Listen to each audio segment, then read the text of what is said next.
What if you wanted to help some of the thousands of children seen here stranded in shelters along our southern border? Well, too bad. The government now blocking churches from offering any type of humanitarian assistance. Why? Todd Starnes, the author of God Bless America, says it's inexcusable, and he joins us live this morning. Good morning to you. Hey, good morning, Steve. Where'd you come up with this story? Well, I got an email from our Facebook fan page, and some of our listeners, members of a church, and they wanted to help. They saw the images that we've all seen on television, and they became very disturbed by that.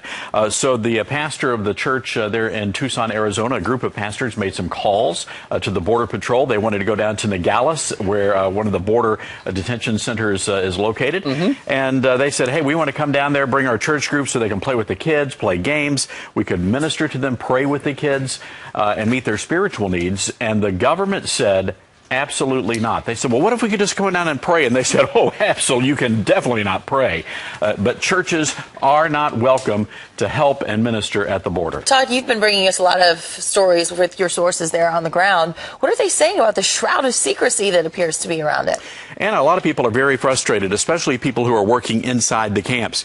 Of course, they tell me that the government says if you speak out, if you tell people what's really happening here, you're not only going to be fired, but we're going to throw you in jail, too. So there's a significant threat there, and people are really wondering, well, wait a second, they're not letting congressmen in, they're telling people you're going to be fired if you speak out, and now they're not even letting pastors in, and folks are wondering what the heck is going on in those government-controlled camps that they don't want us to know about. What do you think? Well, I mean, we've all heard the speculation, but I think the facts are very clear. We have a government-sanctioned invasion underway.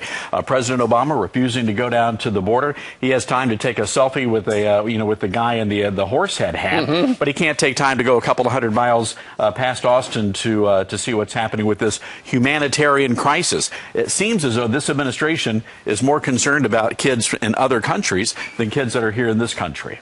It's a sad indictment of what's going on down there. And to think the president met with some faith-based leaders yesterday, supposedly, and at the same time they're saying, nope, we don't want your help.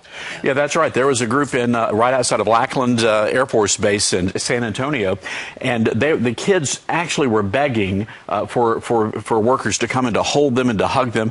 Many of these kids just want to go back home. They want to go back home, and that story's not getting out. They don't know what's going on. Yeah, especially after all they've been through to get to these facilities. Todd Starnes, thank you so much for that. Thanks a lot, guys.